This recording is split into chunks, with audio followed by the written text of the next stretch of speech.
This part of the lab is on the solubility of nutrients. And the first thing we're going to do is look at lycopene that comes from tomato paste. So we're using tomato paste here. I'm going to put a glob of this in this flask. Good glob. I'm going to put some on the bench too. So basically the chemical that we're interested in here is what makes it red, which is called lycopene. It's also very good for you, lycopene. And I'm going to add some cyclohexane to this. And I'm going to try to mix it up. And I'm going to use a stir bar to do that because, you know, we chemists always use stir bars whenever we can. We're lazy. We don't want to just stand there stirring it. I guess I could probably mush it up a little bit before I do that. Mix it up. All right, so now what I'm going to do is sort of filter out the liquid to get rid of the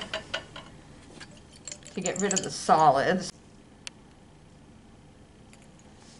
using this filter paper.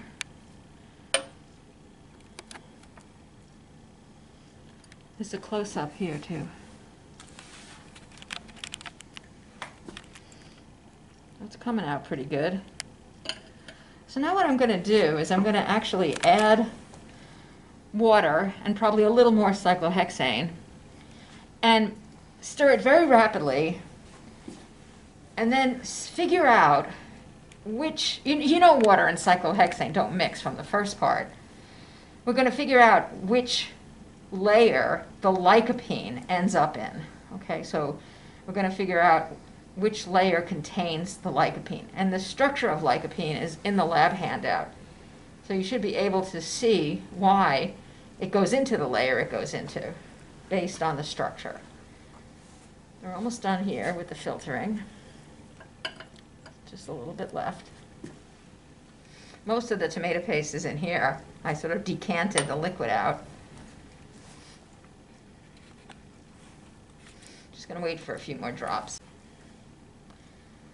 Okay, so then I'm going to take my water bottle. I'm going to add some water.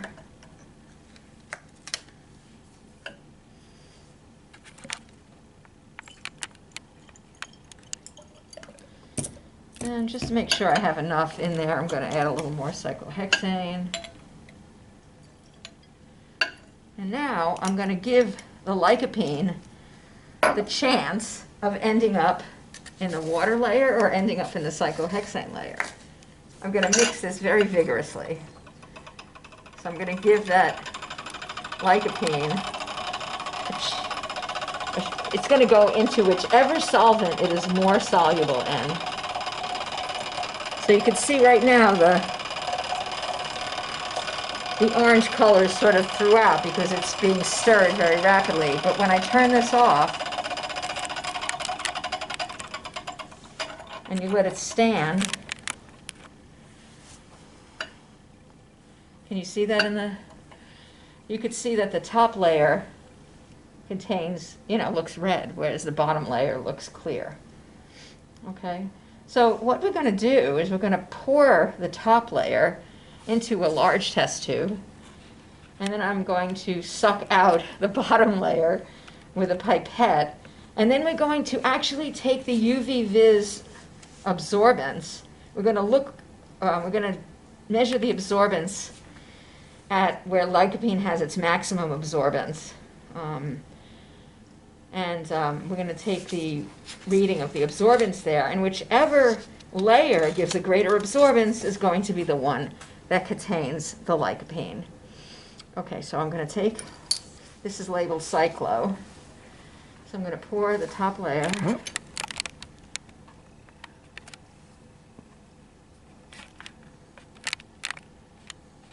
I don't want any of the bottom layer to get in there. So that's good. That's probably enough. Let's see. A little more. So I've poured the cyclohexane layer into this test tube. And now there's still some cyclohexane layer on top. So in order not to pull any of that up, I'm going to push in my pipette as I go to the bottom of this flask and let it pull up solvent and then come out and put that in a different test tube. We do that a few times.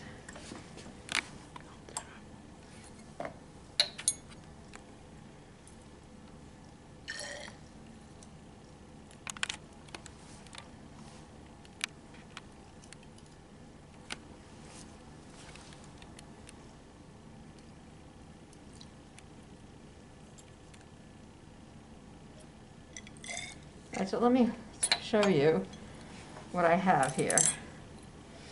I've basically taken and put the top layer in this test tube with the yellow tape and the bottom layer in this test tube.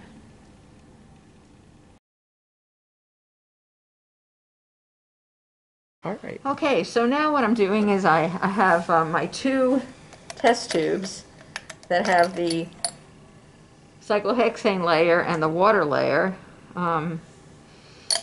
And I also have a test tube with just water. This is just water.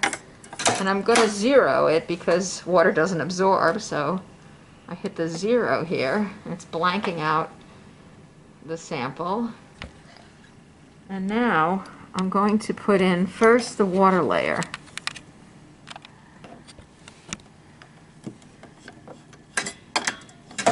Remember, we're measuring the absorbance of lycopene in the water layer. And it's 0.007, actually minus, which means it isn't quite zeroed properly.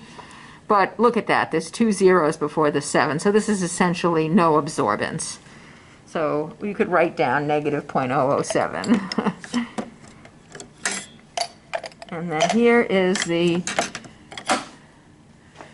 absorbance of the cyclohexane layer, much, much, much higher, 0.734 absorbance units. Okay? So let's get that on the data table. In the next part of this lab, we're going to be looking at the solubility of vitamin A and vitamin C.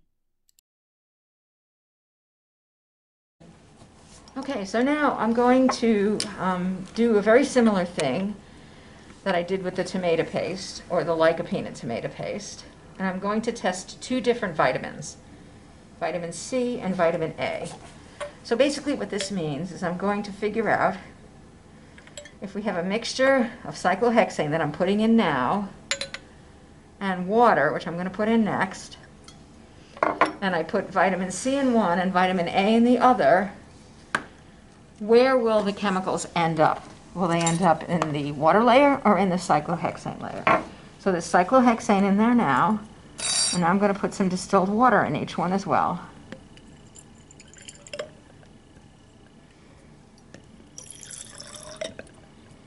It really doesn't matter exactly how much I put.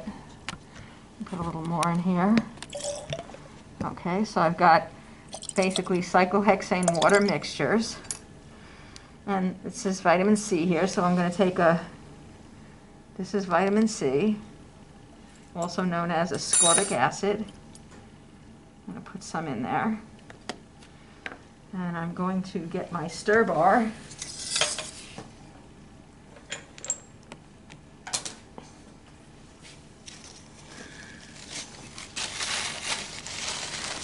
Put it in here and mix up the vitamin C. Now this is a little harder to tell where the chemical is because the chemical has no color, it's clear. Okay, so you're not going to be able to see which layer it is visually. That's good enough. So that's that. Now I'm going to do the same thing, but now I have to take, so I got this pill, see it says vitamin A. I don't know if you can see that.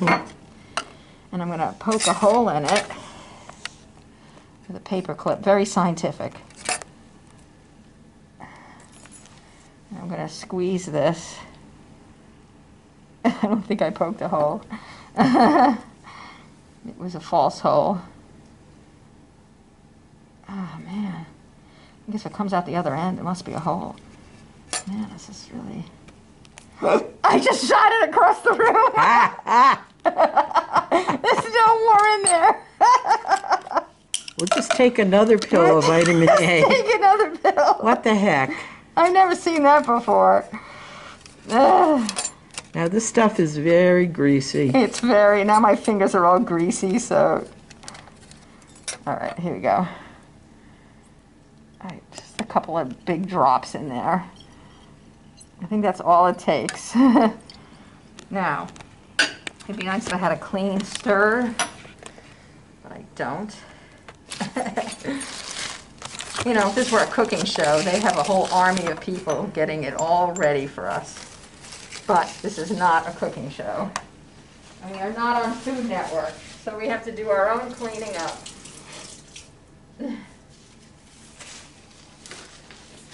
Okay, so I'm going to stir up. This is the vitamin A. This was the vitamin C, right? You think I need another pill in there? I think I should try it. Let me see. Yeah. I can't tell. Well, we're going to tell in a minute. So this is the vitamin A. Okay. All right, now we do the same thing. We will pour out the top layer, which is the Bring cyclohexane. it down, I can't. Yeah, there's not enough cyclohexane in here for me to actually do this. I have to get some more. Let me mix it up a little more.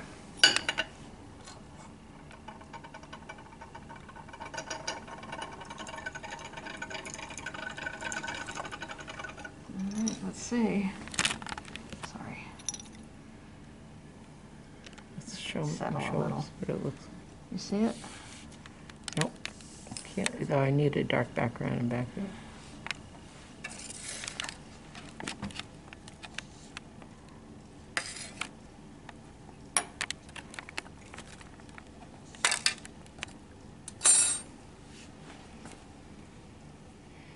Probably not that easy to see. Not that easy. Well, there's two layers I there. can tell there's two layers though. They're Yeah, we both can see clear. them. Now I'm pouring what I hope is just the top layer. I have to lift this a little.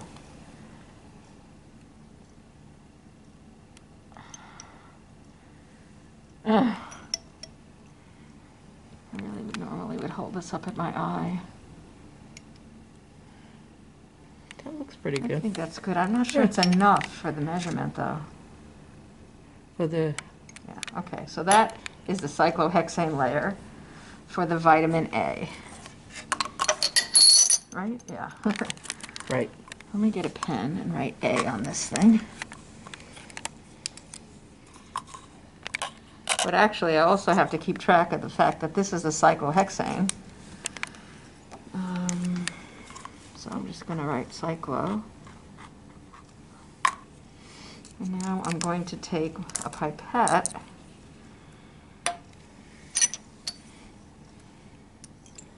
and get that bottom layer, which is going to be the water layer.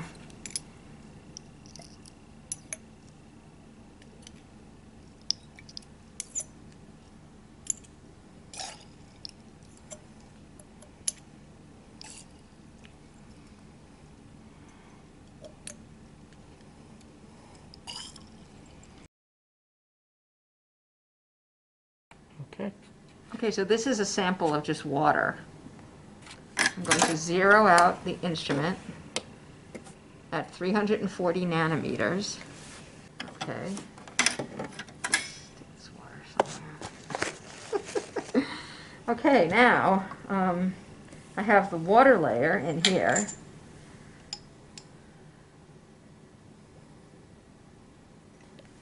So this is the water layer. The vitamin A, and not very impressive. 0.024 to 0.025 Minus. minus. 0.0. So again, the zeroing isn't perfect, but as you could see that there's a zero here, so there's really zero absorbance. So now I'm going to take the cyclohexane layer and pour it into this other test tube.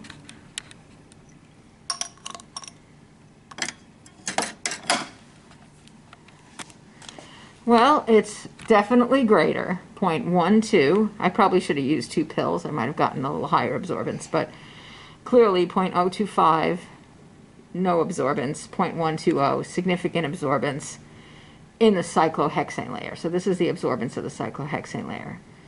So I'll write that down on the data sheet.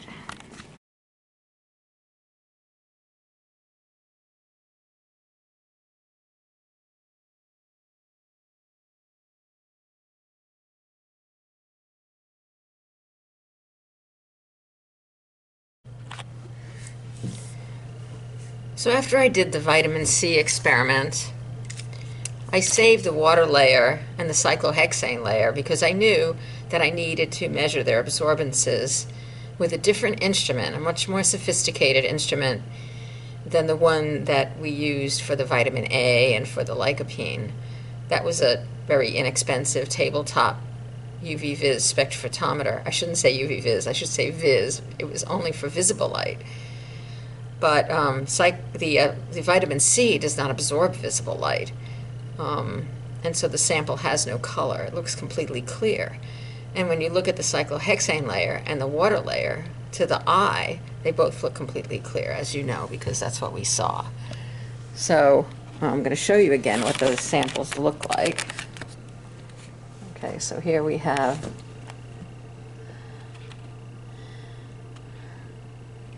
the cyclohexane layer, clear solution. Well, I don't know if it's a solution or just cyclohexane. The water layer, again, which is clear.